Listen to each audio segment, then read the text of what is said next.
fone de ouvido. Então, não é um fone, um microfone, na verdade, que inibe a saída de áudio do meu computador. Então, se alguém quiser me fazer uma pergunta, eu vou deixar o cantinho da tela aqui liberado para o chat, aí manda um chat pedindo atenção, aí eu vou desconectar o microfone e a gente conversa normalmente, tá bom?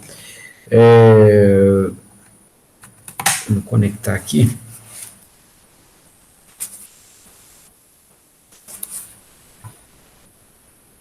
Vou compartilhar minha tela.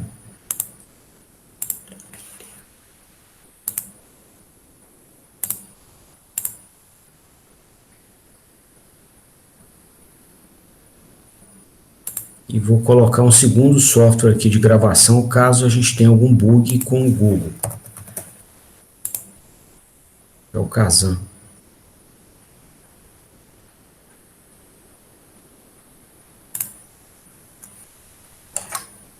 Bom, então, pessoal, na aula passada, a gente começou a estudar sobre circuitos trifásicos. O assunto é totalmente correlato ao material de laboratório de máquinas elétricas, porque a máquina elétrica é um circuito trifásico. E tem uma série de conhecimentos, né, correlatas a esses circuitos que são úteis ao contexto da máquina elétrica, né, desde o entendimento sobre fator de potência, potência ativa, né, potência trifásica total, até mesmo a conhecimentos correlatos à ligação da máquina, né? Você pegar uma máquina elétrica né, em uma dada aplicação e conseguir fazer a conexão dela com o sistema de alimentação. Tá? Essa conexão não é trivial e ela demanda conhecimento de sistemas trifásicos para que ela seja bem feita, né, com segurança,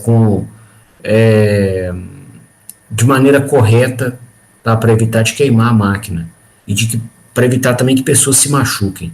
Tá? Por vezes, né, se você faz uma conexão dessa errada, você vai ter fenômenos elétricos, né, igual o curto-circuito, com uma liberação de energia muito alta e com uma dinâmica muito rápida.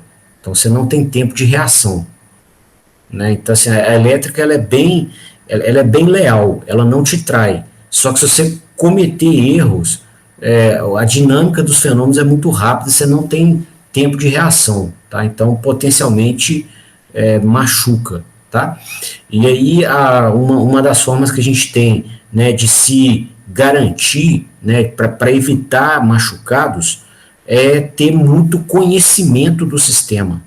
Tá? Quanto mais conhecimento dos equipamentos envolvidos você tiver, mais segurança você vai ter para tratar com eles. Ok? Então, essa era a motivação, né, da gente começar a estudar, né, os circuitos trifásicos. E a aula passada eu apresentei para vocês, né, uma revisita ao que é um circuito monofásico, né, comentamos que você poderia descrever, né, uma carga monofásica qualquer, igual eu estou passando aqui com o mouse, né, como sendo a associação de um elemento ativo, né, que é um elemento que converte potência elétrica para potência em outro formato, né, como um resistor, por exemplo, que converte potência elétrica para potência térmica, né, associada com um elemento reativo, né, que são indutores e capacitores, né, que operam convertendo potência elétrica, no caso do indutor, potência elétrica em potência magnética, durante meio ciclo da senoide de alimentação da rede, mas no outro meio ciclo, ele pega essa potência magnética e devolve para a rede como potência elétrica. Tá? Então, ele fica trocando potência com a rede. Tá? A hora ele absorve potência da rede, a hora ele devolve essa potência para a rede. Tá? E aí, cargas diversas, nas mais diversas configurações, elas podem ser representadas por uma associação equivalente dada por um elemento ativo, um elemento que promove, né, a conversão de energia elétrica, né, o que demanda potência ativa com o elemento reativo. Tá? Então, ou seja, dá para se pensar, né, em uma associação DSRL para a qual, né, se você tira a carga que está conectada entre esses dois terminais, qualquer configuração que tenha essa carga, N resistores em série, com indutores em paralelo e tal, você pode tirar, né, toda essa associação e colocar um RL equivalente ou um RC equivalente, né, e o equivalente se refere ao fato de que não há diferença para o sistema elétrico se você colocar a carga real, né, entre esses dois pontos, ou a carga equivalente. Ela equivale. Então, você bota ela ou bota outra, não faz diferença para o sistema elétrico que a alimenta. Okay? Então, a gente mostrou isso aula passada e sendo possível achar, né, essa impedância equivalente a uma carga qualquer, a gente é capaz de tirar conclusões com essa impedância equivalente que são extrapoláveis para o cenário de outras impedâncias, né? E então a gente começou a tirar algumas dessas conclusões, tá? Então a gente assumiu, né, que a alimentação desse circuito aqui era uma alimentação cossenoidal, com uma amplitude V máximo, uma frequência ômega e sem defasamento angular, tá?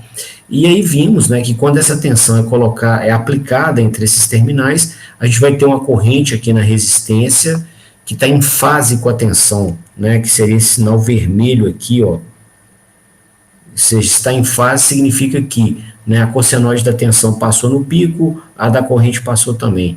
A cossenoide da tensão passou no zero, a corrente também, tá? A cossenoide da tensão está no vale, a cossenoide da corrente também. Tá? Isso se dá porque a corrente numa resistência ela é proporcional à tensão. Tá? É só o valor da cossenoide dividido pela resistência. Já na indutância, né, existe uma relação dinâmica entre tensão e corrente. Né? A corrente no indutor é 1 sobre L vezes a integral da tensão. Né? Então, o que vai acontecer é que a corrente no indutor ela é atrasada com relação à tensão. Você tem uma tensão cossenoidal, a corrente na indutância ela vai ser senoidal, tá? Foi essa onda, essa forma de onda aqui em verde que a gente desenhou, tá? E aí circula na rede, né, a soma das correntes, né, no elemento reativo e no elemento ativo, as duas se somam aqui nesse nó, e aí elas circulam na rede, tá? Então, a forma como a rede enxerga essa carga, né, essa corrente IA, corrente na fase A da rede, vai ser a soma aqui da corrente nessa resistência, mais a corrente na indutância, tá? E aí a gente mostrou, né, que quando você soma a corrente na resistência, que é uma corrente cossenoidal, né, nesse cenário aqui do nosso exemplo, com a corrente no indutor, que é essa corrente verde aqui, que é uma senoide, se soma um seno com um cosseno, você obtém uma cossenoide com defasamento que fica entre 0 e 90, alguma coisa entre o seno e o cosseno, né? Com uma amplitude que é dada pela raiz da soma dos quadrados das amplitudes das duas correntes. Tá? O IM1 aqui a gente falou que era a corrente máxima na resistência e o IM2 na indutância. Ok? E aí, pessoal, então a gente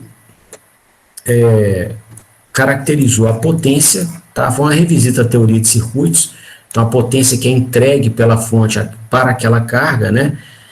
E vimos que o sinal instantâneo de potência, ele tem uma parcela média, que é chamada de potência ativa, né? V máximo vezes I máximo, vezes o cosseno do ângulo entre tensão e corrente, tá?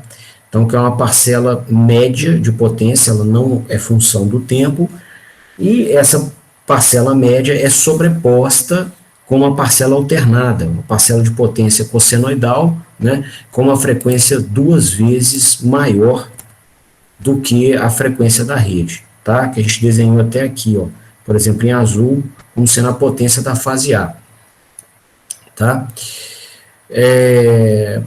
Bom, aí vimos, né, que potência da fase A, que é esse sinal azul aqui, ó, né?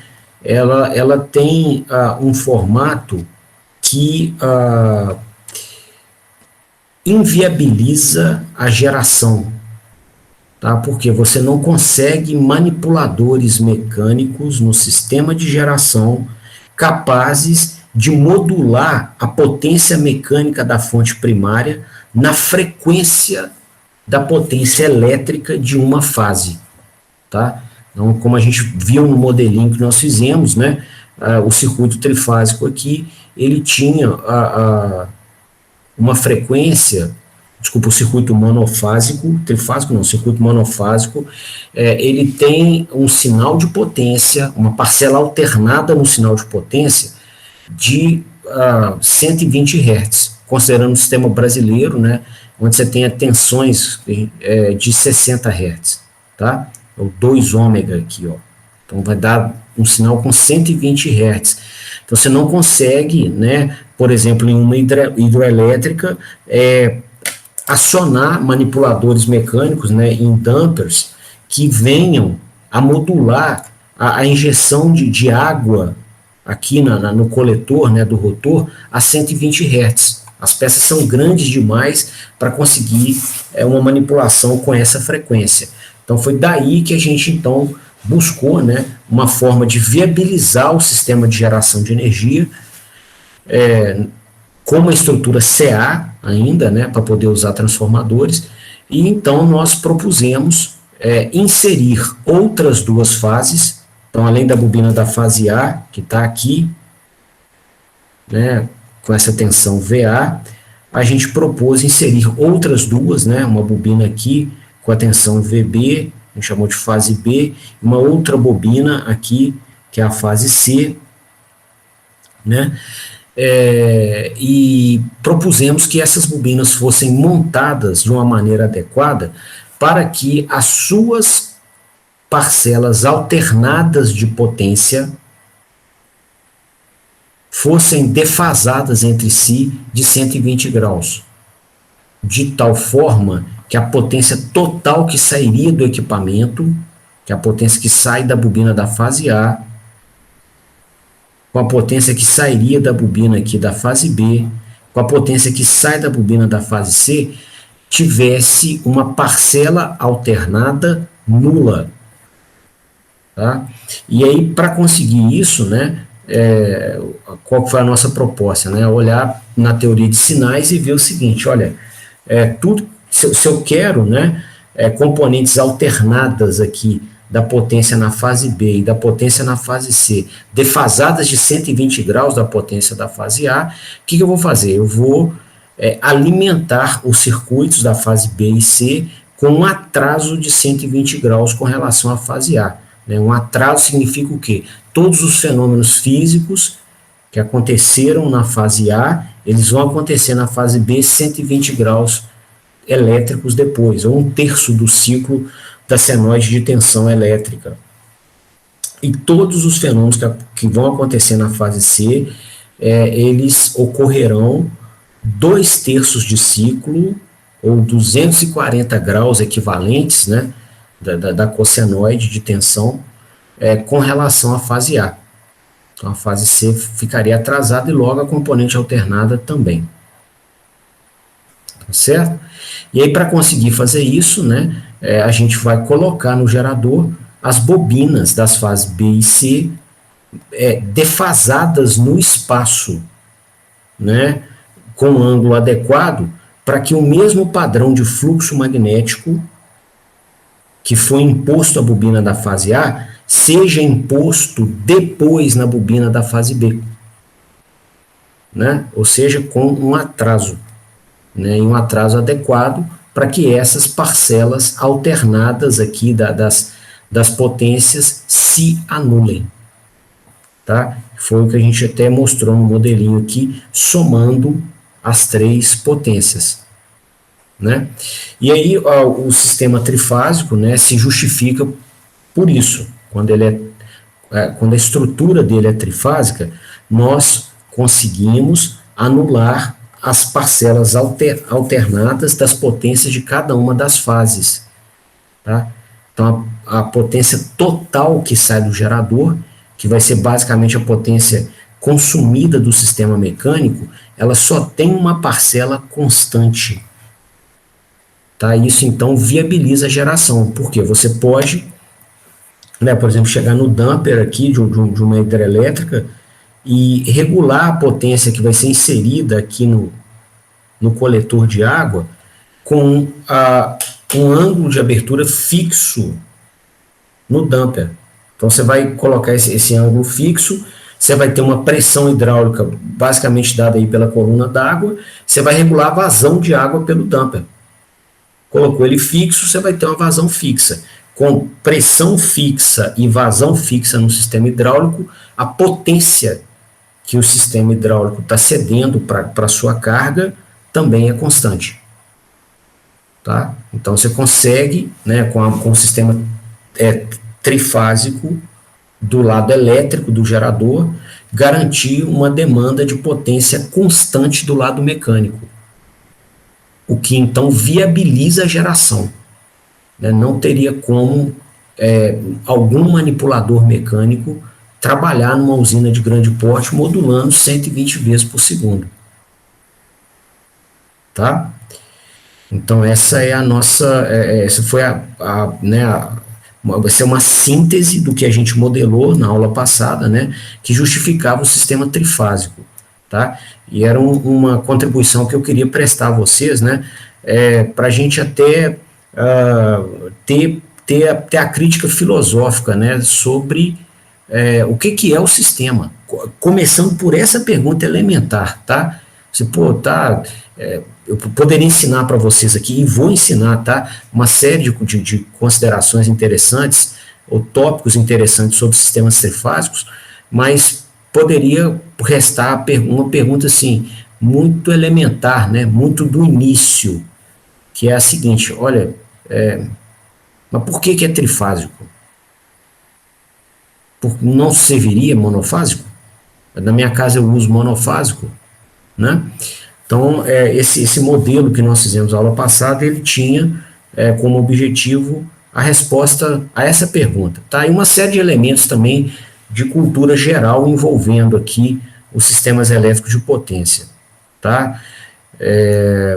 Bom, aí nós avançamos, né, para formas de conexão de cargas elétricas e fontes elétricas, e abordamos um assunto tratado na literatura como, né, as conexões delta,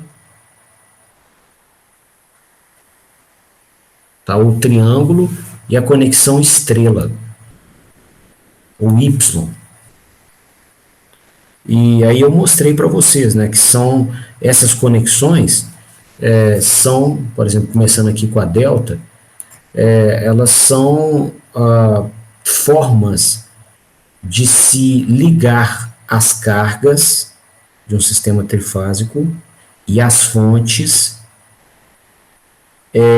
formas específicas que viabilizam a economia de milhares de quilômetros de cabos do sistema de transmissão e distribuição. Tá? E aí a ideia básica, né, na aula passada a gente viu com muito detalhe, né, fizemos passo a passo, a ideia básica era a seguinte, um sistema trifásico, né, ele vai ser implementado com 3 sistemas monofásicos. É um circuito monofásico do jeitinho que a gente estuda em circuitos, ó. Fase A, tensão da fase A, com a impedância, a carga da fase A, tá? Depois um outro na fase B, com a carga da fase B. Depois um outro circuito com a fonte da fase C e a carga da fase C, tá? Então, a implementação dele, né, desse sistema, demanda 6 cabos, ó. 1, 2 no primeiro circuito, 3, 4 cabos no segundo circuito, 5, 6 no terceiro circuito, tá? Os 6 cabos equivalentes, às vezes você tem cabos em paralelo correndo aqui, mas essencialmente 6 cabos equivalentes aqui, tá?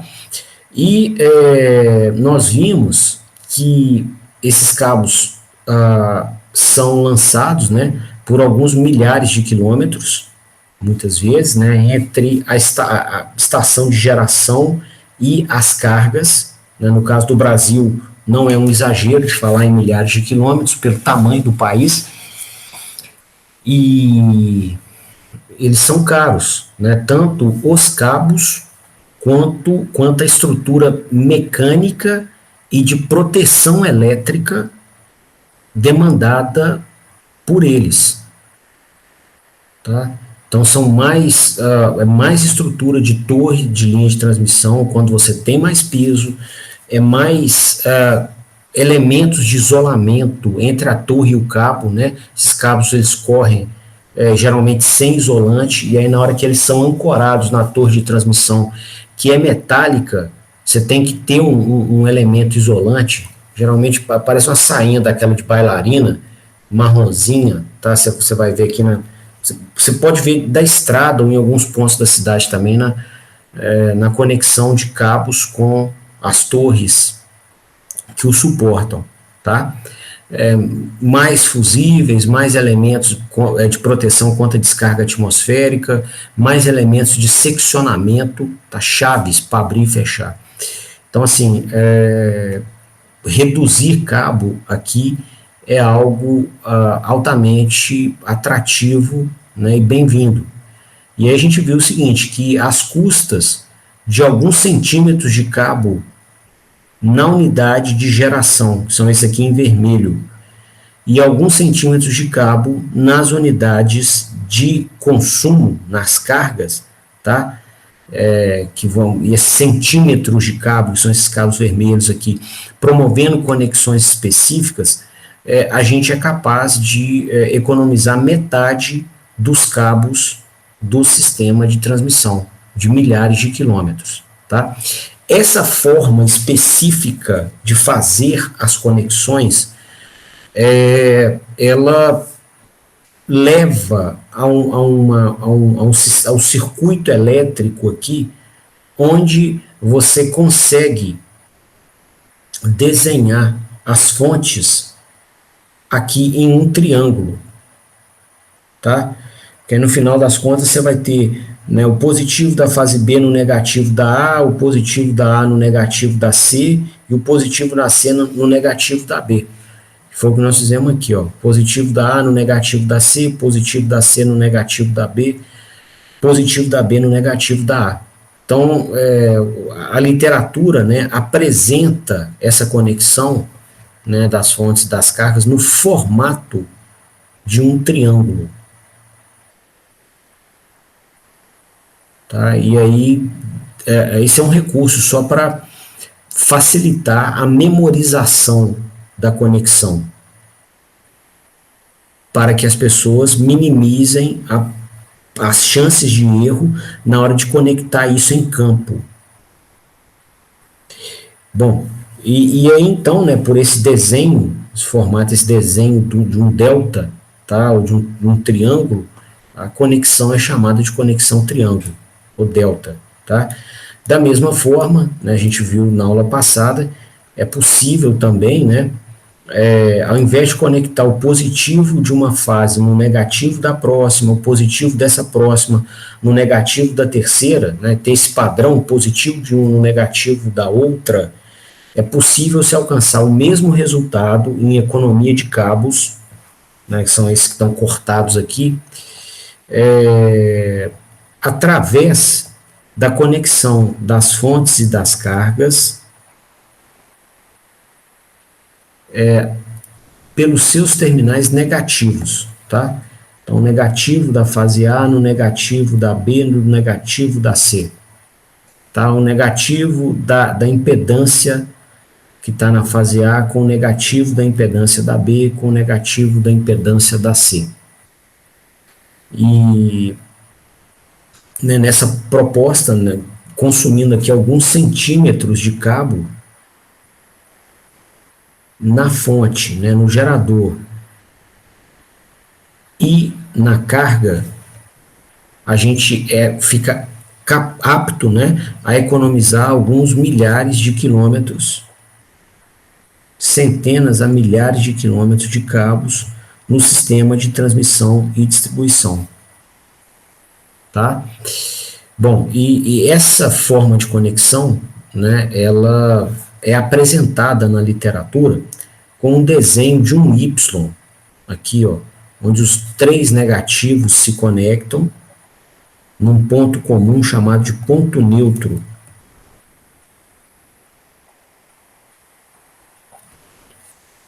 Tá? Tanto na carga, aqui, vou colocar o neutro da carga, quanto na fonte. Tá?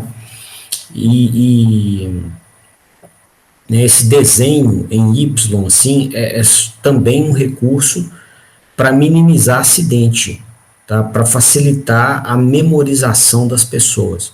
Né? Imagina eu desenho um circuito desse jeito, uma outra pessoa vai desenhar uma outra forma, né? E vai passar esse desenho para outras pessoas, tá? Então é muito perigoso, né? Quando você tem esse tipo de equipamento que é perigoso, sendo representado de uma maneira não padronizada. Então, existe uma maneira padrão que a literatura técnica representa, que todo mundo reconhece facilmente, e por isso existe uma minimização do risco de conexões erradas e de acidente, né? Que é desenhar esse circuito no formato de um Y. Tá? Os três negativos das três fontes, das três fases, né, das fontes das três fases, e os negativos das impedâncias das três fases conectados. Tá? E aí tem esse formato aqui de conexão, que é o estrela. Bom, nós não temos escolha, tá, pessoal? Assim, sobre a opção de fazer a conexão estrela-delta ou não.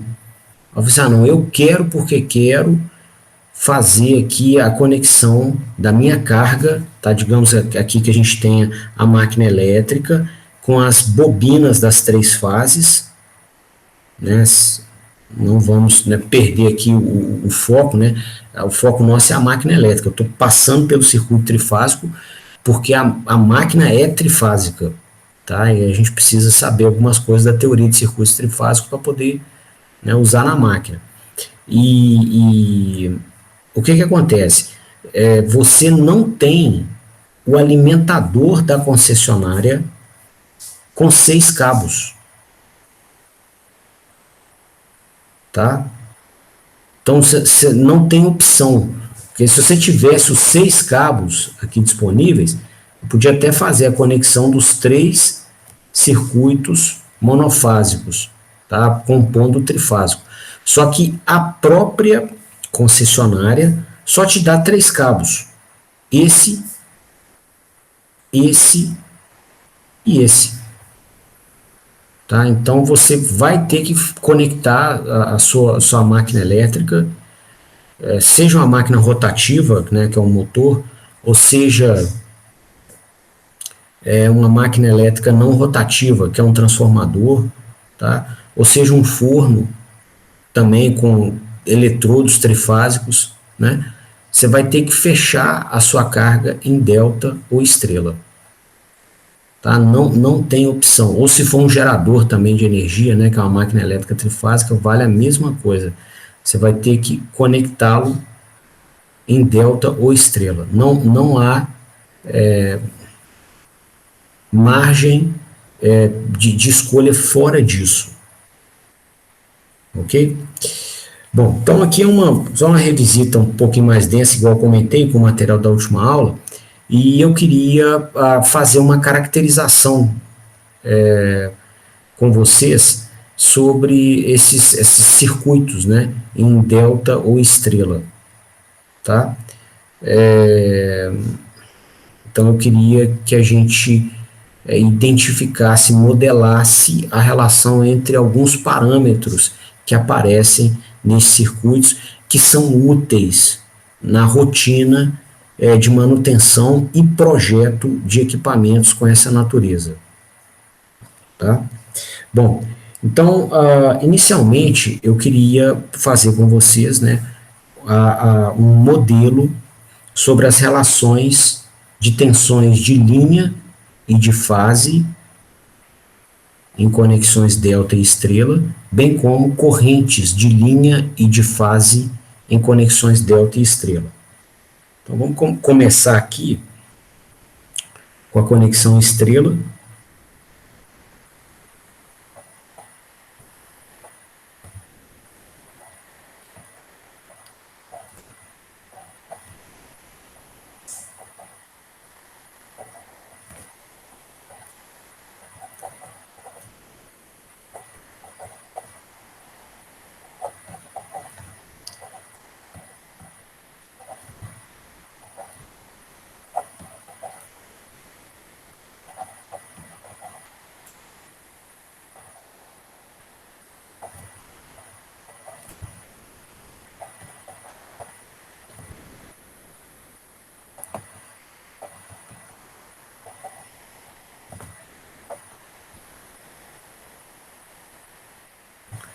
Bom, então se a gente tiver aqui uma conexão em estrela, tá? Digamos uma máquina elétrica qualquer que esteja fechada em estrela, tá? Então, ou seja, as três fases foram conectadas com aquele critério que a gente falou, negativo de uma bobina, no negativo da outra, e essa conexão no negativo da terceira bobina. Tá? As três aqui conectadas num ponto chamado de neutro.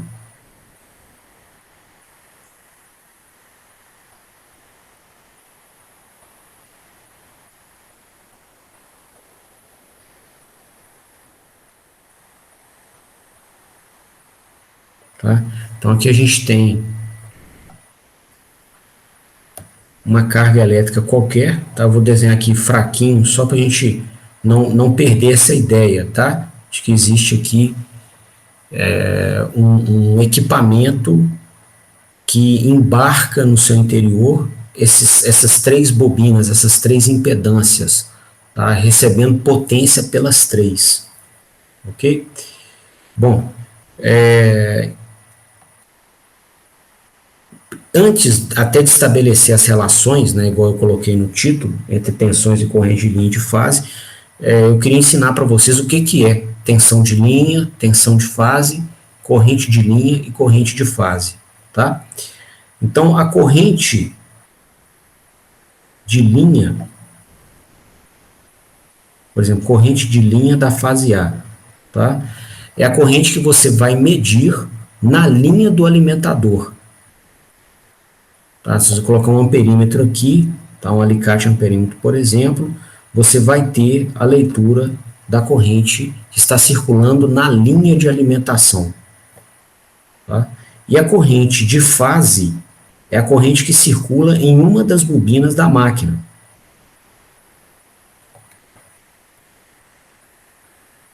Tá? Que está na fase, numa das fases da máquina. Tá? A tensão de linha é a tensão que você vai ler com um voltímetro colocado entre dois pontos da linha de alimentação. Então aqui a gente teria uma tensão de linha, tá? Se esse ponto, né, tivesse na fase A, né, numa fase que a gente chamou de A da rede trifásica de alimentação, e esse outro na B, tá? A tensão de linha seria a tensão medida pelo voltímetro entre A e B. A tensão de fase, ela já vai ser medida por bobina, ou por impedância da máquina. Então aqui a gente teria a tensão de fase, né, da fase A, que é a tensão entre a fase A e o neutro. Nessa outra bobina, se a gente colocasse, né, os dois terminais do voltímetro entre esses dois pontos aqui, a gente mediria a tensão da fase B, que é a tensão entre B, né, esse terminal aqui é o mesmo que esse, né, o mesmo ponto elétrico, e o ponto neutro. Ok? Então, primeira coisa, né, é se definir esses conceitos. O que é tensão de linha e o que é tensão de fase. Ok? No caso aqui de uma conexão em estrela, é bem tranquilo a gente observar que a corrente de linha é igualzinha à corrente de fase. Ó. Tá vendo? Mesma corrente que flui pela linha vai fluir aqui na bobina da máquina. Então a corrente de linha em uma estrela, então vou até deixar aqui esse Y para ficar bem destacado, tá? Vai ser igual a corrente de fase quando houver a conexão em estrela, tá? A tensão de linha e fase já não são as mesmas, né? Vamos olhar ali no circuito.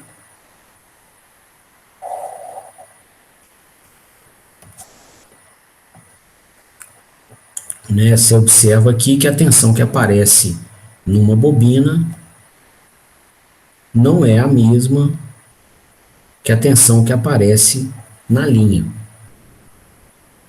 Não é? E a gente pode estabelecer uma primeira relação entre elas. Se a gente olhar aqui, ó, o VAB, né, vai ser igual ao VAN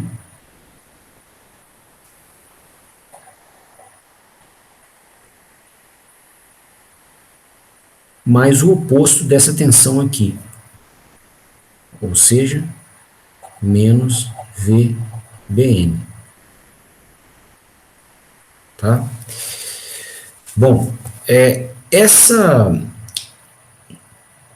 carga trifásica aqui, ela vai ter tensões, né, equilibradas, tensões cossenoidais equilibradas entre as suas bobinas, né? Por exemplo, se a gente for recuperar aqui o material da aula passada, ó, quando a gente faz aqui a conexão em estrela, tá, o último ponto de conexão foi aqui, ó. O último cabo que a gente eliminou tinha sido esse, ó. Tá? E por que a gente eliminou? Porque IA mais IB mais IC dava zero. Então, a gente estava circulando 0 amperes aqui num cabo de alguns milhares de quilômetros. Né? A gente falou assim, mas então não precisa do cabo. Né?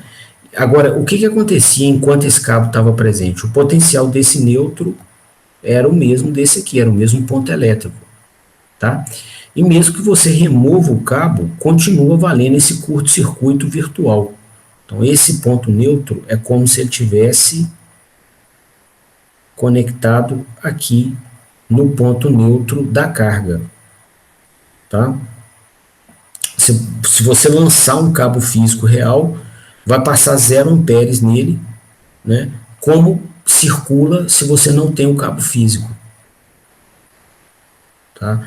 E com o cabo físico real lançado, você vai colocar os dois pontos neutros no mesmo potencial elétrico. Ok?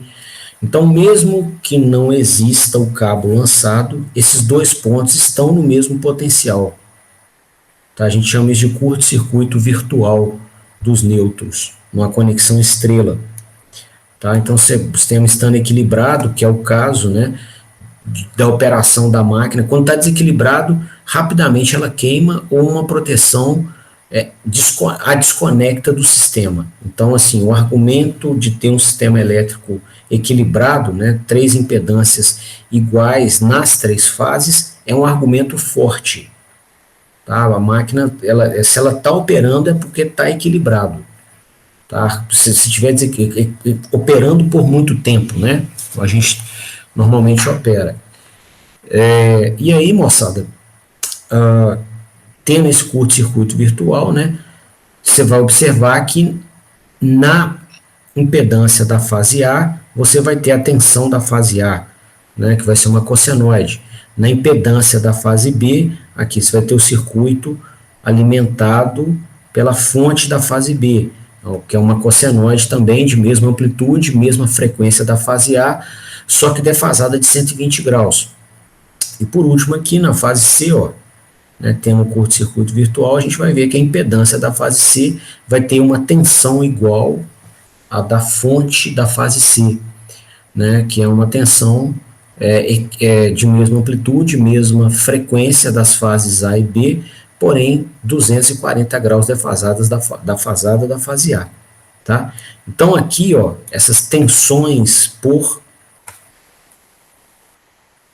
impedância são exatamente as tensões de fase, né, que são essas que a gente acabou de comentar, que são iguais às tensões de fase aqui da fonte.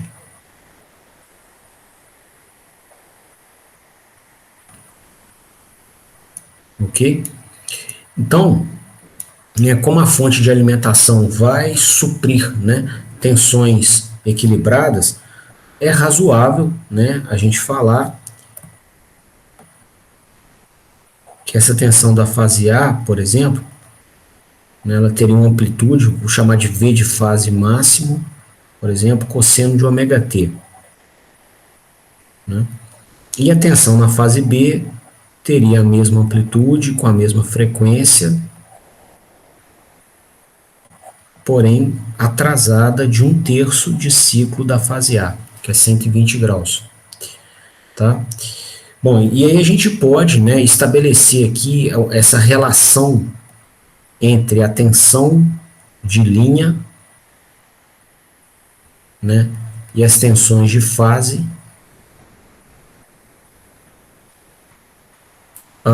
processando essa subtração das duas cossenoides aqui de baixo, né, e aí a gente precisaria trabalhar um pouquinho com propriedades trigonométricas, o que não é nenhum problema, não tem nada substancialmente difícil de fazer, ou a gente pode ir para um caminho mais fácil, que é mexer com fasores, né, que a gente aprendeu na teoria de circuitos.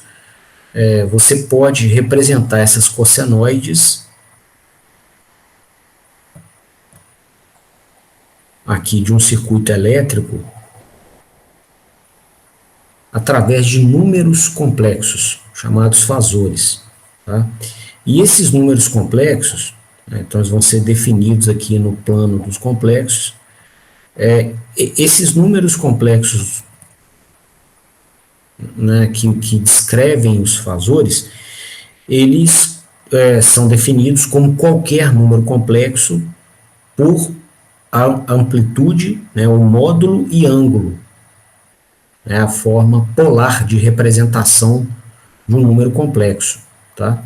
E no caso da representação por fasores, né, esse número complexo aqui, que é o fasor, tá, o fasor associado à tensão VAN, nós vamos chamar de VAN com a setinha aqui, né, que é um número complexo, ele vai ter o seu módulo igual à amplitude da cossenoide que ele representa e o seu ângulo igual ao defasamento angular da cossenoide que ele representa. No caso aqui, 0. Né?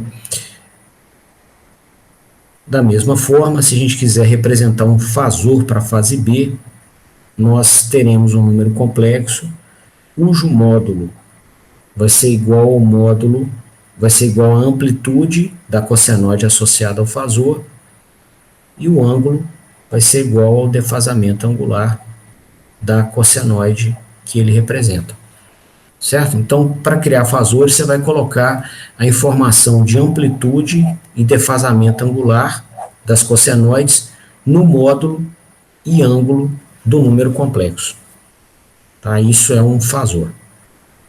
Bom, e a gente pode, né, fazer as mesmas operações que a gente faria com os sinais aqui no domínio do tempo, a gente pode fazer com os cossenoides, com os fasores, no plano dos complexos, tá? E a gente vai obter novos fasores, e aí esses novos fasores têm, né, a mesma regra de definição dos fasores iniciais aqui dos cálculos, né? Ou seja, o módulo do fasor é igual à amplitude da cossenoide associada a ele, e o ângulo do fasor é igual ao defasamento angular da cossenoide associada a ele. Ok? Então, a gente vai, né, trabalhar aqui com fasores para facilitar os cálculos, e eu vou representar inicialmente aqui esse fasor da fase A, tá? Então, ele tem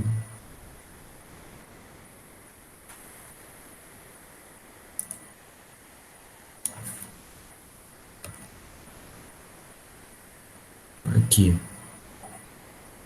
como ele tem ângulo zero, né, eu estou colocando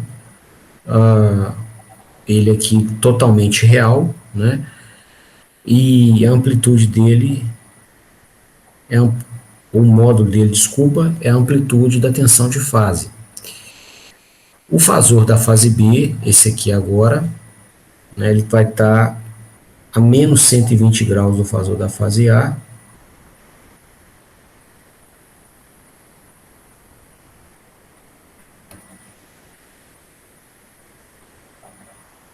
Então, está aqui o fasor da fase B, né, a menos 120 graus.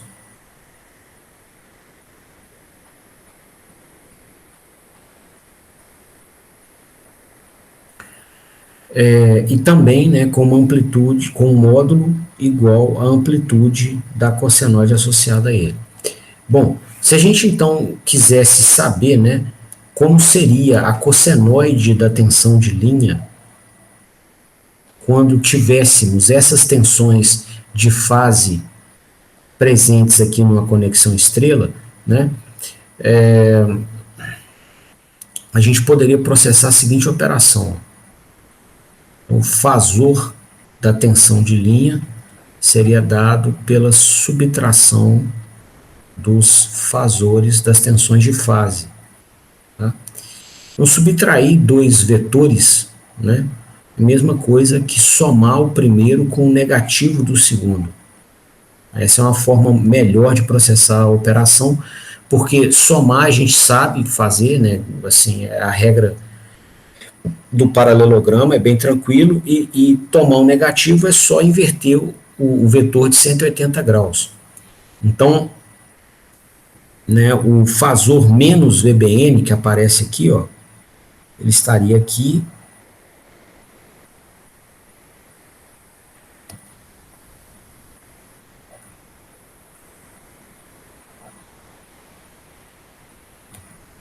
e a soma, né, VAN mais menos VBN poderia ser processada aqui pela regra do paralelogramo.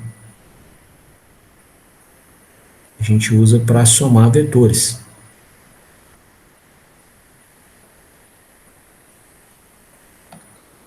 Vou colocar aqui numa cor diferente. Então, somou os dois aqui, vai dar a tensão de linha.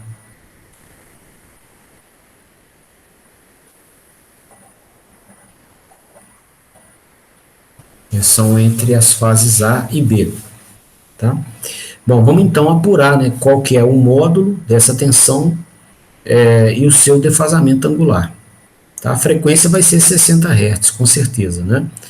Nós estamos subtraindo duas cossenoides de 60 Hz, o resultado vai ter que ser uma cossenoide de 60 Hz também. Bom, aqui, pessoal, né, como entre VB e menos VB o ângulo é 180 graus e até aqui a gente tem 120, com certeza esse ângulo aqui é 60. Né? Bom, além disso, nós temos aqui dois triângulos equivalentes. Né? Então, se olhar esse triângulo aqui de cima, ó, menos VBN, esse tracejado, e o vermelho do VAB é um triângulo equivalente a esse triângulo aqui de baixo, ó, que é o VAN, esse pontilhado e o vermelhinho do VAB. Tá? Por que eles são equivalentes? Eles têm esse lado aqui que é idêntico aos dois, esse outro lado aqui, ó, que tem a amplitude da tensão de fase, na fase B, ele é igual a esse outro, que tem, né, tamanho igual a amplitude da tensão na fase A, e como a gente fez um paralelogramo, esse lado aqui também ficou igual a esse.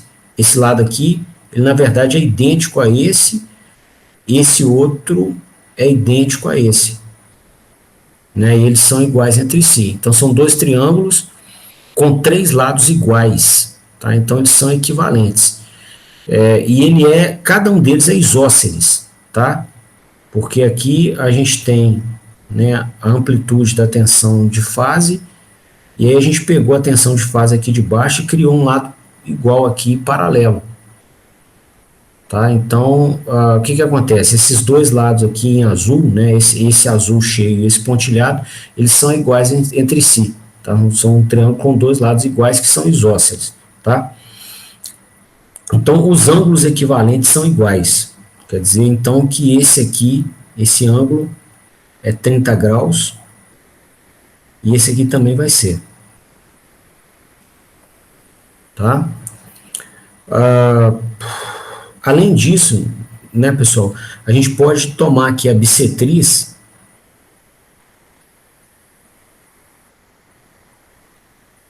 desse lado, tá? Do lado vermelho, que é a tensão de linha, e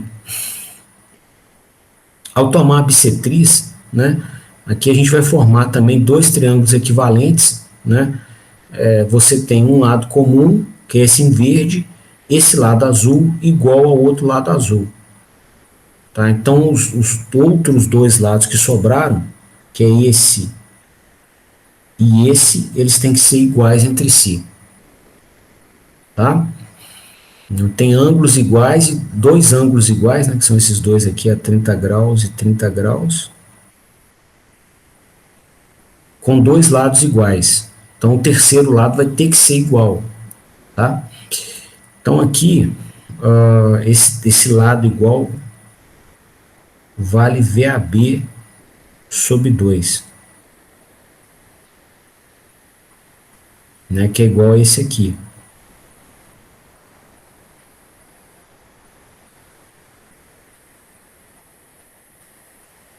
Tá?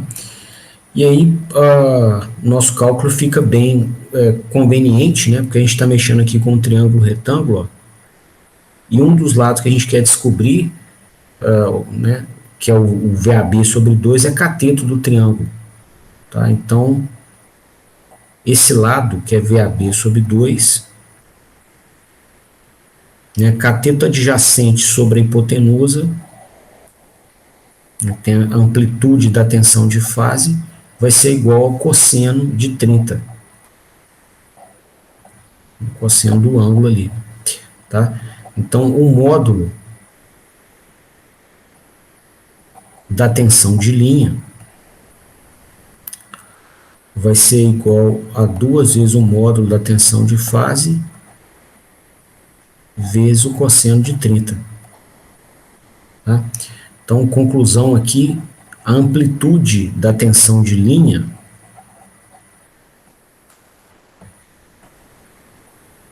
ela é raiz de 3 vezes maior do que a tensão de fase em uma estrela. Vou até colocar aqui a estrelinha ou Y para a gente identificar.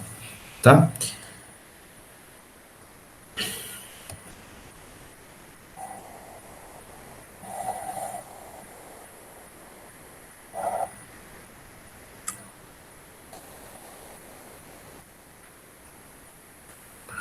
Então, numa conexão dessa em Y, tá?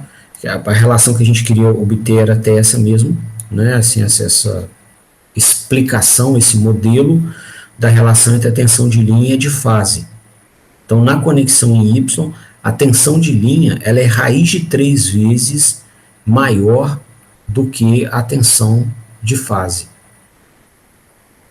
tá? Isso, então, nos abre uma oportunidade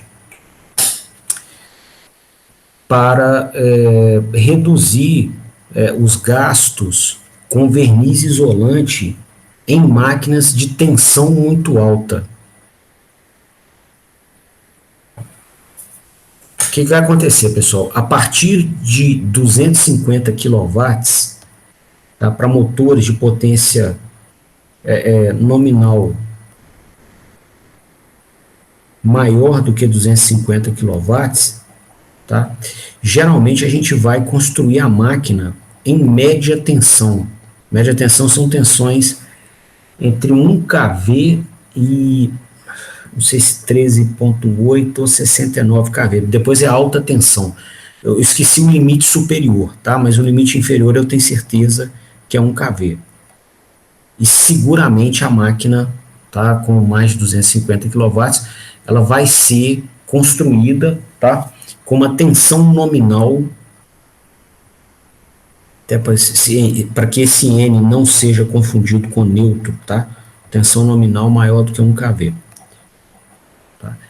E aí a gente ganha um desafio que é não estabelecer curto entre espiras da máquina, né? Então você vai ter que chegar aqui e, né, você vai observar aqui que você vai montar, né, a bobina como uma coleção de espiras, né, que vão compartilhar da mesma ranhura na máquina.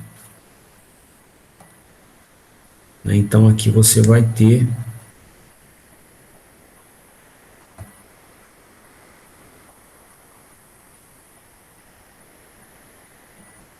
né, um corte da máquina, e aí você vai ter o condutor de cobre, por exemplo, duas espiras dessa aqui, ó, uma, duas aqui, ó, vizinhas, né? E aí você vai ter que recobrir o cobre com verniz isolante para não ter curto-circuito entre elas. Tá? Só que agora, ó, nós estamos mexendo com tensões altas. Tá? Então, tensão alta ou diferença de potencial muito alta, aqui, ó,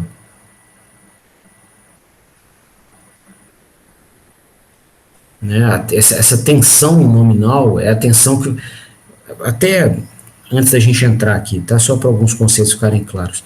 A tensão nominal é sempre a tensão de linha, sempre, tá? Então, que é a tensão que você vai ver na placa da máquina, tal como a gente fez a análise na primeira aula, tá? Por quê? Porque nem sempre esse ponto neutro está acessível para você colocar o terminal do voltímetro. Por vezes o ponto neutro está interno ao equipamento, fechado internamente, você não tem como chegar com um dos terminais do voltímetro para medir tensão, né, que é uma das medições, é a medição mais comum de ser feita em campo, né, para diagnosticar problema. Tá? Por outro lado, a linha aqui, ó, ela está sempre disponível, vai ter sempre uma barra de cobre aqui, ou os cabos, né, de todo tamanho, para você poder conseguir colocar os dois terminais do voltímetro. Então é sempre possível medir a tensão de linha. Nem sempre é possível medir a tensão de fase. Logo, a placa do motor, quando você pegar lá os dados de placa, quando ela te mostra a tensão nominal entre os dados, é sempre a tensão de linha. RMS, valor eficaz da tensão de linha. Tá?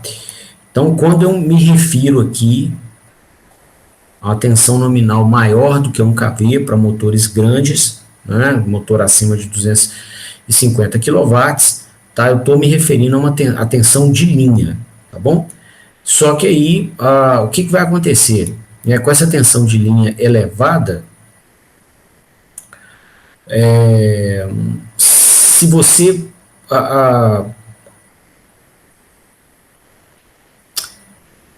puder, né, de alguma maneira, ter uma tensão menor por fase, você vai ter menos problema com isolamento.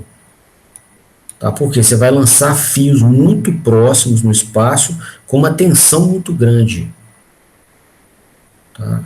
E aí, pelo que a gente concluiu aqui nesse modelo, né, que caracteriza a relação entre tensões de linha e fase, a tensão de fase ela é raiz de 3 vezes menor do que a tensão de linha. Então, no caso de máquinas grandes, vale a pena que elas sejam fechadas em estrela, porque a tensão que vai aparecer por bobina é menor do que a tensão de linha. E aí você vai, né, ter uma tensão menor entre espiras. E, consequentemente, você vai conseguir montar essas espiras com um gasto menor de verniz isolante. Então é comum que você veja máquinas grandes fechadas em estrela por conta disso que a gente concluiu aqui, ó, essa relação entre a tensão de linha e de fase. Tá? Já máquinas menores do que 250 kW, né, normalmente elas são fechadas em delta, porque aí o problema na máquina pequena, uma máquina menor, né, não é tanto a tensão, é a corrente. Tá? Máquinas muito grandes, o que vai acontecer? Você fala assim, pô, mas e se eu quisesse montar uma máquina grandona com tensão baixa? Eu posso? Pode. Só que a corrente da máquina fica exagerada. E aí você não consegue, aí você tem que usar condutores aqui nas bobinas de bitola exagerada. E você tem que fazer com que esses condutores se dobrem para poder montar as espiras. Tem que fazer curva, né, para montar as espiras para compor a fonte de força magnetomotriz da máquina. E aí, se a bitola é grande demais, fazer curva com isso é muito difícil. Tá? Por isso, então, que na hora quando a potência da máquina vai crescendo, né, o pessoal faz a opção, né, de ter uma corrente menor para cair a bitola dos condutores, e aí tem que se subir a tensão. Tá? Só que na hora que se sobe a tensão, você tem que ter o cuidado, né, de colocar camadas mais espessas, mais material de verniz isolante entre bobinas, para conseguir acomodar a tensão elevada entre elas. Tá? Bom, então, se a gente tivesse uma maneira, né, de minimizar um pouquinho esse problema, ela é bem-vinda. Né? E a gente está vendo aqui que da liberdade que nós temos de escolher uma conexão delta ou estrela para a máquina, se a gente escolhesse a conexão estrela, nós teríamos uma tensão por bobina menor do que a tensão de linha. Tá? Isso nos interessa, tá? Que você vai ter menos problema com verniz isolante. Tá? E eu estou falando de problema com verniz isolante porque, né, você vai colocar dois condutores próximos aqui no espaço, a distância pequena. Tá? E aí o que vai acontecer? Essa tensão aqui, ó, por definição da física, a tensão é a integral de caminho do campo elétrico entre dois pontos. Tá? Ponto 1 e 2 aqui, por exemplo, condutor 1 e o condutor 2. Então, se você tem um caminho, né, uma distância pequena, a distância está aqui, não é nem no DL, então a distância é pequena, e uma tensão alta, você está mexendo com média tensão, o campo elétrico vai lá em cima. Tá? E o campo elétrico, por sua vez, ele mede a força que você está fazendo sobre cada coulomb de carga naqueles pontos do espaço. Tá? Então, o campo elétrico exagerado significa que você está fazendo muita força, né, nas cargas que estão na banda de valência dos átomos aqui do verniz isolante. Né? Se essa força ultrapassar um determinado nível, você converte o isolante em condutor. Né? Você leva os elétrons da banda de valência para a banda de condução, onde a atração ao núcleo é pequena, e aí você tem condução elétrica. E aí vai ter curto-circuito. Tá? Com o passar do tempo, né? Começa a ter descargas parciais, de repente vai ter um curto aqui. Tá? Então, a isolação é um problema em alta tensão. Né? E corrente, né, com a bitola de cabo exagerado, costuma ser um problema em baixa tensão. Tá? Que aí para potências mais altas você vai ter que ter correntes mais altas também. Tá bom? Então, essa aqui é uma conclusão aqui direta dessa, uma aplicação, né, um exemplo direto dessa conclusão que nós tiramos. E eu queria fazer com vocês também uma análise para a conexão delta. A mesma análise, tá? Vamos relacionar aqui tensões de linha de fase com a conexão delta.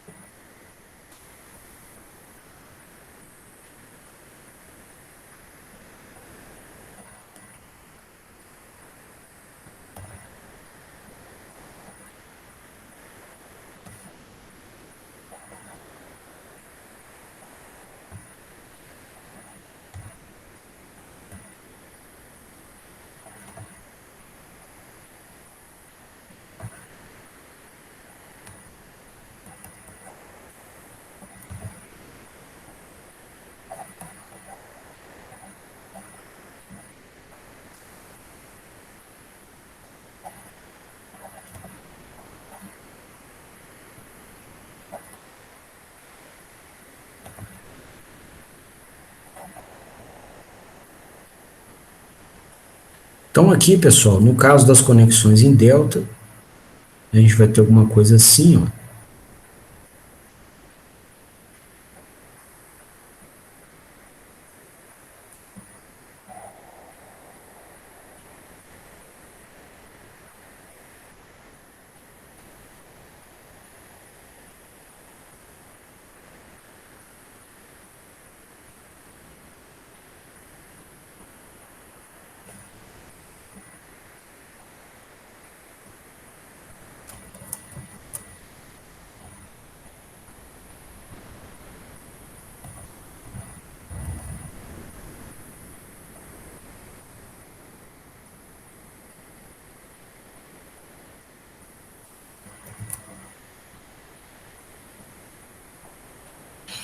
Bom, de novo, né, aqui a gente vai ter a corrente de linha, é a corrente que circula na linha de alimentação, por exemplo, a corrente na linha da fase A. Vou colocar ela aqui em cima.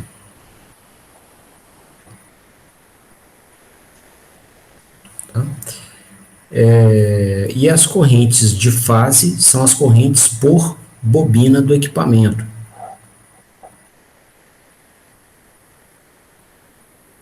Por exemplo, a corrente na fase A e a corrente na fase B, na bobina da fase B. E nós teremos também, né, a tensão de linha,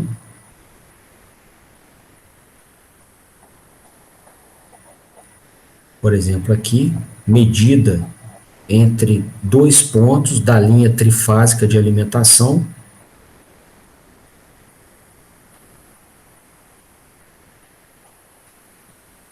e as tensões de fase, que são as tensões por bobina.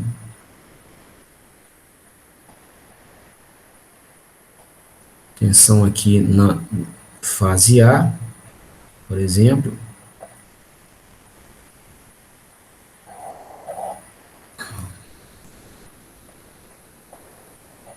Tensão na fase B. Tá? No caso da conexão em delta, né, um primeiro resultado pode ser extraído por simples observação aqui do desenho, que é o seguinte, ó, a tensão de linha é igualzinho a tensão de fase. Aqui, ó. Tensão de linha, esse potencial aparece aqui, esse potencial aqui aparece aqui, ó. Então, a mesma tensão que a gente mediu aqui na linha, a gente está medindo aqui nessa fase, tá? A outra tensão de linha, entre A e C, iria aparecer aqui, ó. E a outra tensão de linha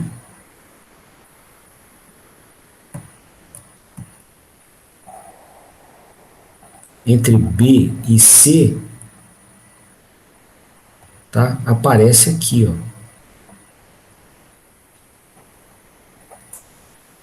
Tá? Esse ponto elétrico é esse, e esse ponto elétrico é esse aqui, ó. Então, a tensão de linha que você tem é a mesma tensão que você tem aqui na fase C, tá? Então, no delta, inverte, né? Na estrela, a corrente de linha que era igual à corrente de fase. No delta, é a tensão de linha que é igual à tensão de fase. Vamos colocar aqui.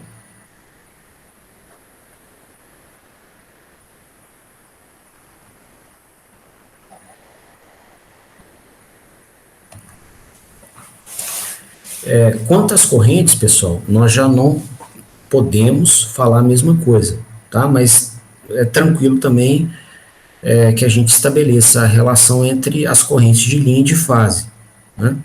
Se a gente olhar aqui nesse nó, aqui, ó, e aplicarmos a lei de Kirchhoff dos nós, né? Nós podemos dizer o seguinte, né? A somatória das correntes que entram no nó, são essas duas, vai ser igual à corrente que sai do nó, que é essa aqui, ó. Então, nós podemos dizer o seguinte, ó.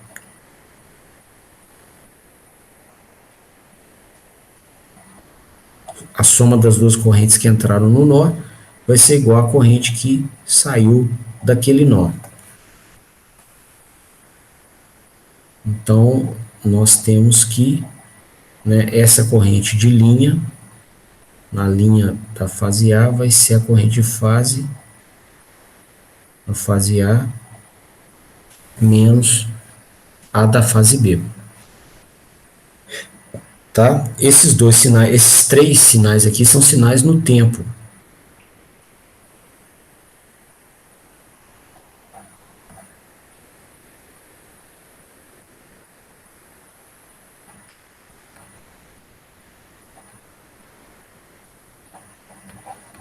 Né? Bom, a nossa fonte de alimentação, né, vai disponibilizar aqui tensões cossenoidais equilibradas. São esses três aqui, ou seja, sinais de tensão que têm a mesma amplitude, mesma frequência e defasadas entre si de 120 graus. E essas tensões vão ser aplicadas em três bobinas, uma carga trifásica equilibrada, três bobinas idênticas. Tá? Então, você vai observar que essas correntes aqui, né, que vão ser dadas pela relação da tensão de linha sobre as impedâncias, serão também correntes equilibradas. Né? Então, você pode falar, por exemplo, o seguinte, ó, se a corrente na fase A, né, tiver esse formato aqui, ó, eu caí de fase máximo cosseno de ômega t, a frequência ômega qualquer, né, que o alimentador está impondo, a corrente, né, de fase, aqui da fase B, vai ser um sinal com a mesma amplitude, como ela foi gerada por uma tensão defasada de 120 graus, ela vai ter também 120 graus de defasamento na corrente, tá? Bom, e aí a gente pode, então, relacionar, né, aqui esses sinais de fase com a corrente de linha, como a gente gostaria de relacionar, por fasores, né, igual a gente fez com a conexão estrela, tá? E se a gente, inclusive, olhar os cálculos da conexão estrela, aqui, ó, Está idêntico à conexão delta, que a gente está mexendo lá embaixo, só que no lugar da tensão de linha, lá embaixo a gente tem corrente de linha.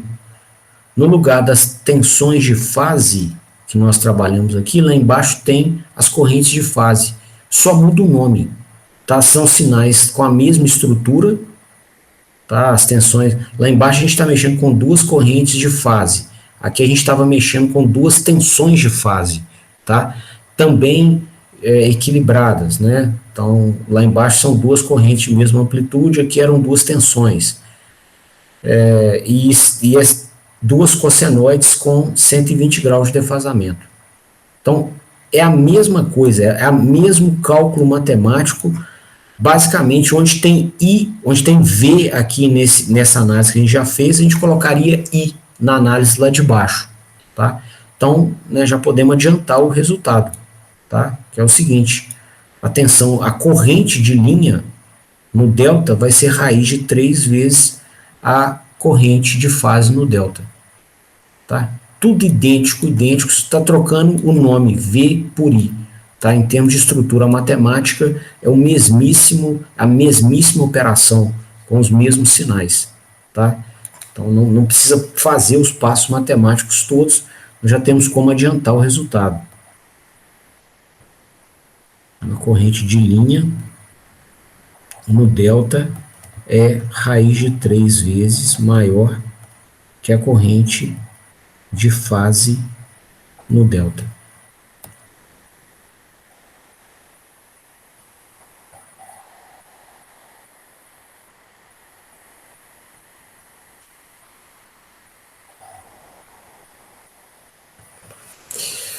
Então inverte, né? Se a gente reparar aqui, ó, na estrela a gente tinha corrente de linha igual a corrente de fase. No delta é a tensão de linha que é igual a tensão de fase. Na estrela, a tensão de linha era a raiz de 3 vezes a tensão de fase. No delta já é a corrente. Corrente de linha, raiz de 3 vezes a corrente de fase. Ok? Bom, esse resultado, né, ele também já pode ser explorado aqui no contexto de máquinas, porque ele nos oferece aqui uma opção de reduzir a corrente por bobina, que é a corrente de fase, caso a gente esteja mexendo com máquinas de corrente muito alta. Tá? Então, geralmente, né, a gente vai observar aqui que para motores de potência nominal menor do que 250 kW, a tensão nominal, que é a tensão de linha RMS, vai ser menor do que um kV.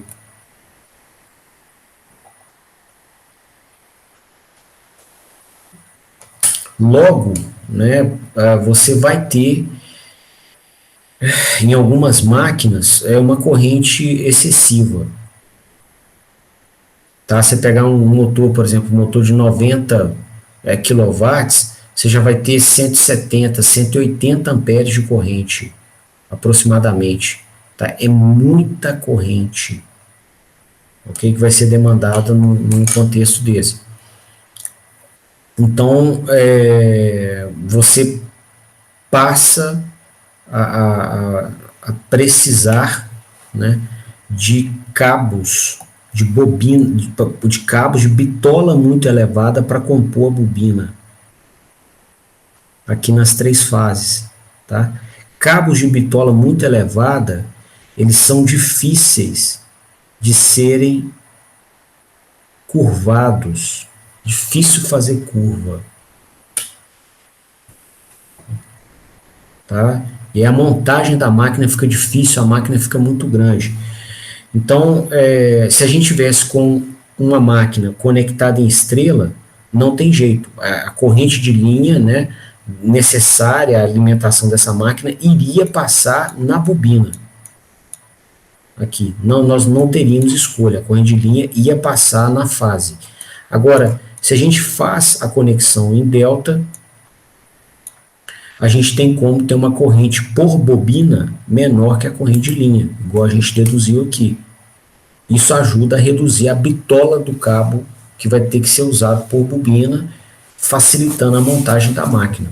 Tá? Então é comum você ver em máquinas de baixa tensão, tá? São máquinas com tensão nominal menor do que um kV, e aí esse nome é um nome normatizado, tá? Não sou eu que estou chamando de baixa. Por norma, sistemas, né, com tensão nominal menor do que um kV são chamados de sistemas de baixa tensão. Tá? Então é comum que a gente veja em máquinas de baixa tensão o fechamento em delta, tá? Para você conseguir reduzir a bitola dos condutores. Tá? Bom, então essas relações aqui, né, nos permitem imergir, né, um pouco mais aqui nesses sistemas, né, ter um conhecimento mais sólido, né, do que de alguns sinais presentes sobre eles, né, e esses comentários que eu fiz são para aguçar uma crítica sobre o uso de cada um, né, que é uma pergunta natural. Você pode, os dois promovem a economia de cabos do sistema de transmissão do mesmo jeito, por que um ou outro? Tá? Onde usar um ou outro? Aonde que um deles é mais vantajoso do que o outro?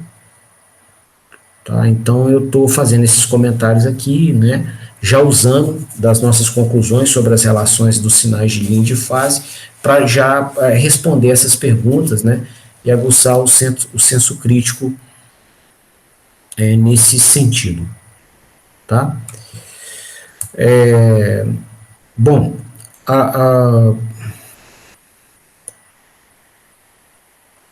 existem também aqui algumas considerações, né, quanto à segurança, né, e a problemas de perda de isolamento que eu queria fazer com vocês, né, para o contexto dessas conexões. Tá? Vamos escrever aqui.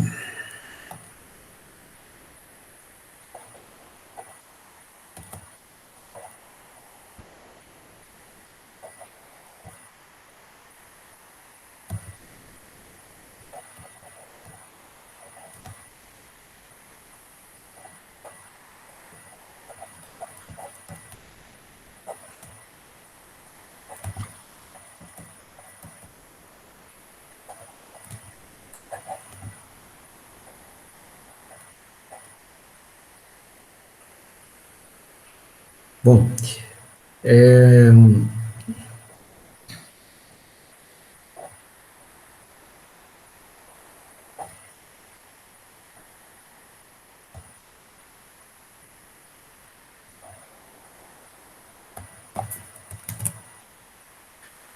queria fazer uma análise com vocês aqui, pessoal, com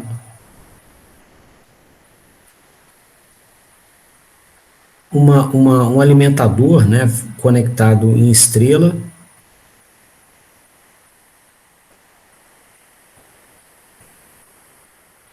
e uma carga também conectada em estrela.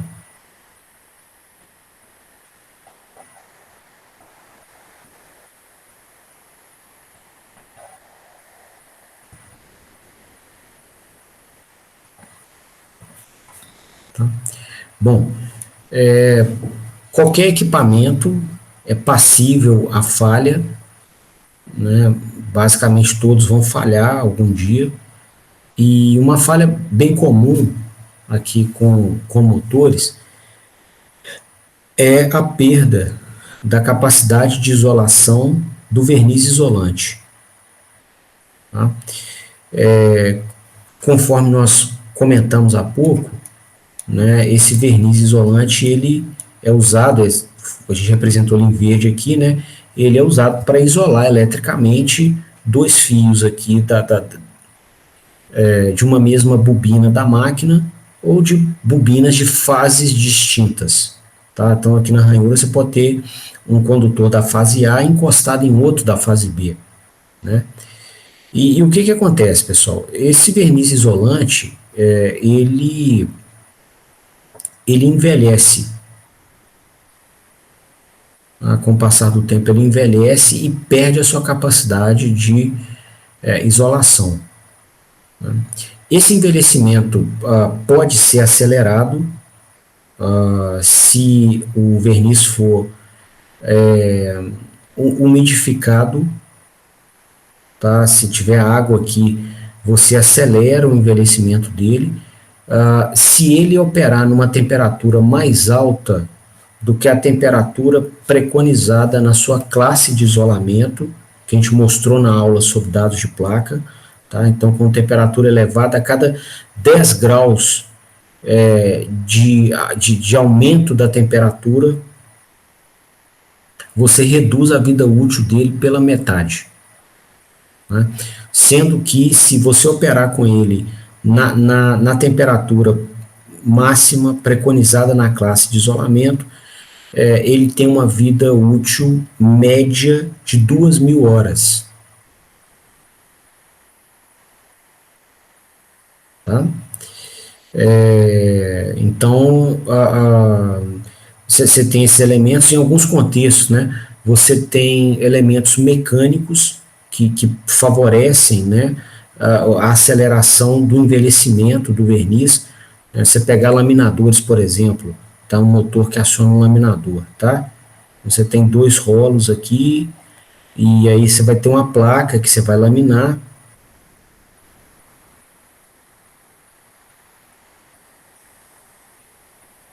Né? E por vezes tem reversão, a placa vai lá na frente e ela volta depois, tá? Chama passo de laminação. Você não afina o material todo de uma vez, você dá um passo, afina um pouquinho, depois você volta com o material, afina mais um pouquinho, depois você volta com ele, afina mais um pouco, tá? Então são passos de laminação.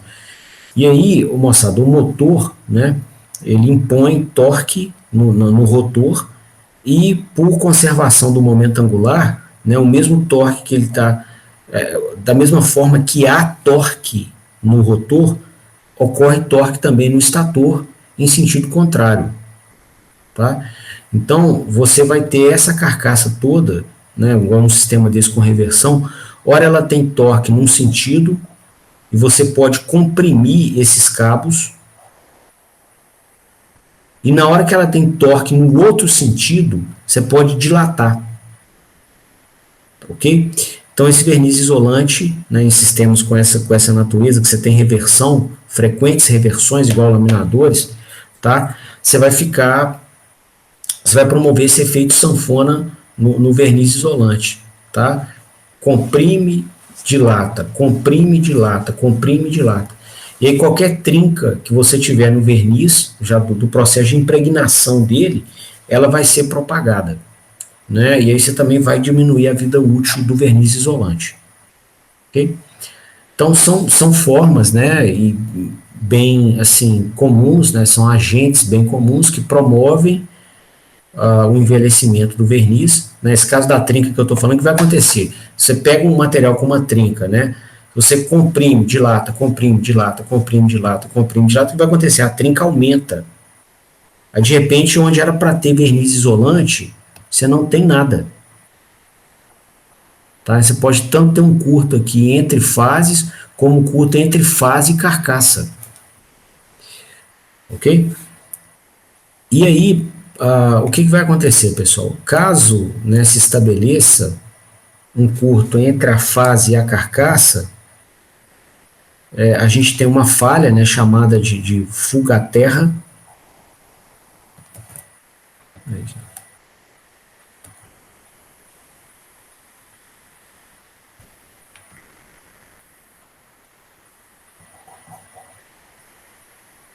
Tá, vai existir essa falha, né, chamada de fuga à terra. E o problema disso é que pessoas vão encostar na carcaça. Tá? Vai ter gente que vai encostar vai ter que prestar manutenção, está passando no local, né? Então a gente precisa, de alguma maneira, de saber que tem essa falha, né, para poder tomar as providências, tá? Então é comum aqui que o neutro de alguns alimentadores seja aterrado. Coloca uma resistência de aterramento conectada no neutro e a outra ponta da resistência aqui na Terra. A Terra mesmo do planeta, tá? E lá nas máquinas, né, que vão ser alimentadas por esse sistema, você também vai ter a conexão da carcaça com a Terra, né? Você tanto pode fazer com um cabo específico, como isso aqui também pode ocorrer pelo parafuso, ou pelos parafusos da fixação dos pés da máquina, tá? Você pode ter um parafuso metálico aqui, né, bem grande, que vá conectado, vai ter contato elétrico com a Terra do planeta, tá? Então, se uma daquelas bobinas, né, perder a isolação, quer dizer, tiver contato elétrico aqui com a carcaça, tá? A gente vai observar a circulação da corrente pela carcaça, pelo aterramento da máquina, pelo terra aqui do ponto neutro, voltando aqui no alimentador e fechando o circuito aqui com a bobina da máquina e o ponto que ela teve a sua fuga. Ok?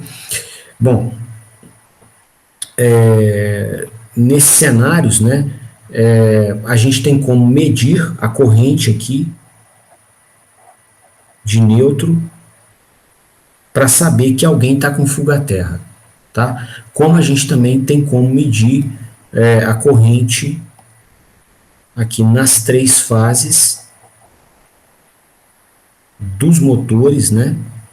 E ver o seguinte: se a somatória das 3 não der 0, significa que tem fuga à terra, tá?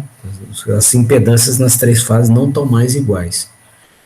E, bom, além da queima da máquina, né, que você pode ter essa corrente aqui exagerada, existe um risco substancial aqui à segurança de pessoas, né? Por quê? Quando essa corrente circula aqui pela Terra do planeta, essa Terra tem impedância.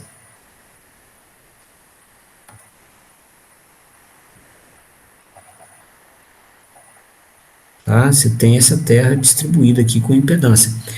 E aí, se alguém estiver andando aqui,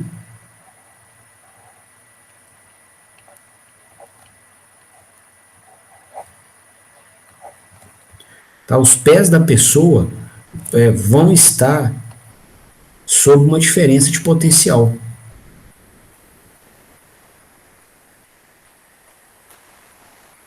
Né? Chamada de tensão de passo. Tá? Então a pessoa pode ter uma corrente circulando entre um pé e o outro, tá? Devido à fuga à terra que aconteceu aqui na máquina. Tá? Bom, o efeito no corpo, né, vocês podem observar aqui pelo próprio desenho. Tá? Não é brincadeira. Outro problema de segurança, né, que tem que ser observado aqui é a tensão de toque. Tá? Aqui seria a tensão de passo, a pessoa está andando, ia tomar um choque entre os 2 pés, né? E outro problema é o choque pela mão. Tá? Por vezes, né, essa máquina aqui pode estar numa laje, né? E essa laje, com a sua estrutura metálica, pode se conectar, fazendo uma cor diferente aqui, ela pode se conectar com outros metais, né, daquela edificação, tá? Pode ter uma coluna aqui de metal subindo, tá? Você pode ter uma janela parafusada próxima a um pilar, e os parafusos da esquadria da janela encostando no vergalhão do pilar, que por sua vez encosta aqui na terra, né? E aí, entre a mão da pessoa e o pé, aparece uma diferença de potencial, né? E aí você vai ter uma corrente circulando, e o grande perigo disso é que o coração está no meio do caminho, tá? Então você pode ter desfibrilação cardíaca nesse tipo de cenário. Então, o que acontece, né? No caso das conexões aqui em estrela, tá? É recomendado, né, que você tenha uma resistência de aterramento com valor calculado, um valor apropriado, para que a resistência total do aterramento mais do solo não deixe a corrente de nêutron, a corrente que vai circular no solo, promover um efeito de contração involuntária da mão da pessoa. Então, ou seja, se houver fuga à terra, né, a gente vai buscar aqui um resistor. Não pode ser alto demais, porque senão não vai circular a corrente de fuga, tá? E se tiver a fuga, você precisa detectar isso, ok? E ele não pode ser pequeno demais. Se ele for pequeno demais, essa corrente fica exagerada, e aí, se houver tensão de toque em alguém, a pessoa agarra no ponto da conexão, ela fecha a mão involuntariamente e não consegue abrir, tá? E aí fica circulando a corrente na mão dela, que está fechada ali, no coração e descendo para as pernas, tá? Ela vai ter desfibrilação cardíaca, ela vai perder a arritmia cardíaca, né? O comando muscular do coração é por pulsos elétricos, e a gente estaria sobrepondo uma corrente elétrica aqui de nível elevado, né, a corrente que o corpo comanda, tá? Então isso é muito perigoso e indesejado. Então, normalmente, né, a gente vai ter uma resistência, então, que vai garantir uma corrente máxima, né, no caso de um acidente desse, que não leve a contração involuntária da mão num evento de tensão de toque, tá? Bom, aí você pode falar comigo assim, mas então não, para que deixar circular a corrente, né, de fuga, tá? Digamos o seguinte, eu tive fuga à terra aqui, se eu não colocasse nenhum caminho para essa corrente circular, né, ou seja, tirasse essa resistência aqui, deixasse aberta a conexão de nêutron, tá? Ninguém ia tomar tensão de toque ou tensão de passo, certo? Errado, né? Porque aqui, né, você montando um sistema de proteção e tendo um caminho para essa corrente circular em um nível civilizado, tá? Você ainda tem como saber que alguém está com problema e tomar providência, tá? Se você não dá caminho para essa corrente circular, qual que é o risco, né? O risco, ele é caracterizado pela presença de outras máquinas aqui em paralelo com a máquina que está com fuga à terra.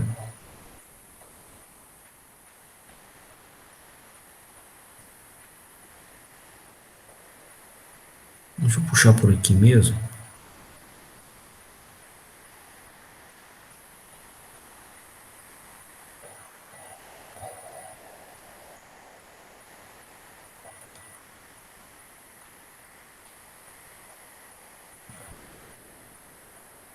Tá?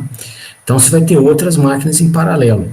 E aí, pessoal, enquanto né, essa máquina que apresentou fuga à terra, foi essa representação que a gente fez em laranja aqui, ó, tá? não tem caminho para circular a corrente, beleza, né? Não vai circular para o neutro do alimentador. Só que na hora que a gente observar a fuga à terra dessa outra máquina aqui, ó, vizinha, tá?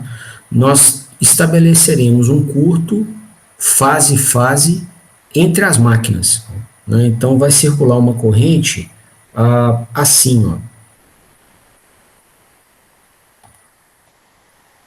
da bobina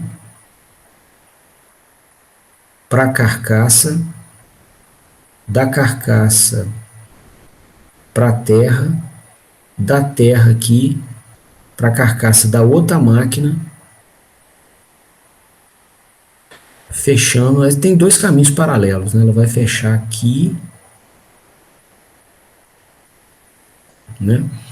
Ou vai fechar lá pelo transformador, ó, por aqui, ó.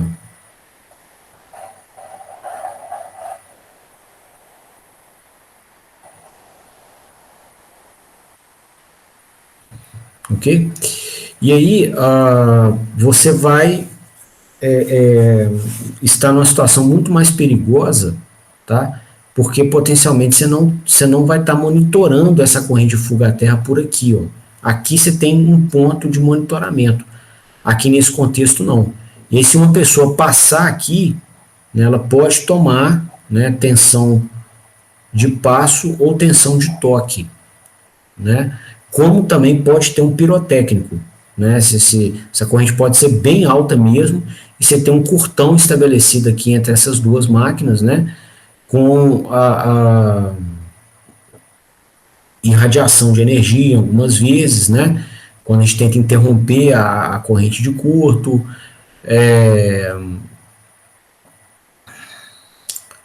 e o estabelecimento, né, de tensões onde pessoas circulam e tocam, tá? A tensão de passo e a tensão de toque, ok?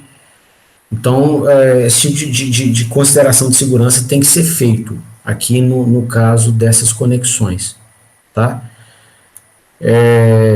Na conexão delta, você nunca vai perceber fuga à terra, porque não tem neutro.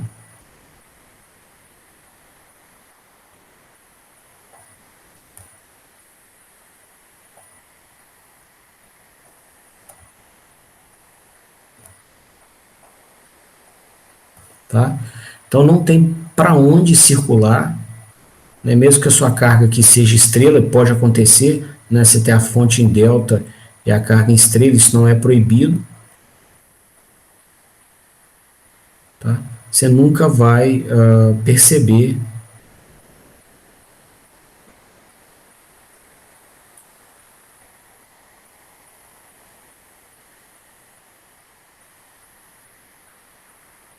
aqui a circulação, né, dessa corrente de fuga à terra, porque não há neutro aqui, ó.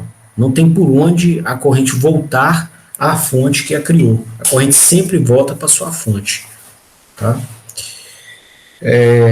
Então, para garantir a segurança, nesse caso aqui, as pessoas têm que fazer testes, né, diretos na máquina, né, fazendo medições de impedância entre as bobinas e a carcaça. Então, é colocado um ohmímetro aqui, ó. Desculpa, aqui num terminal acessível e o outro na carcaça.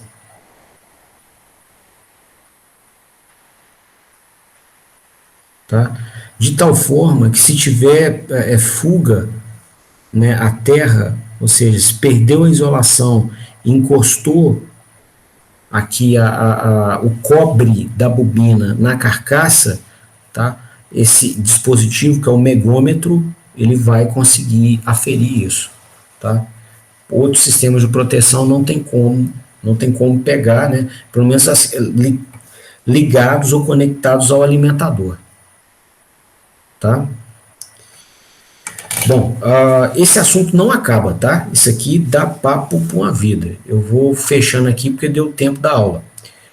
E aí eu queria então abrir a palavra para vocês, para dúvidas, para considerações, eu estou disponível.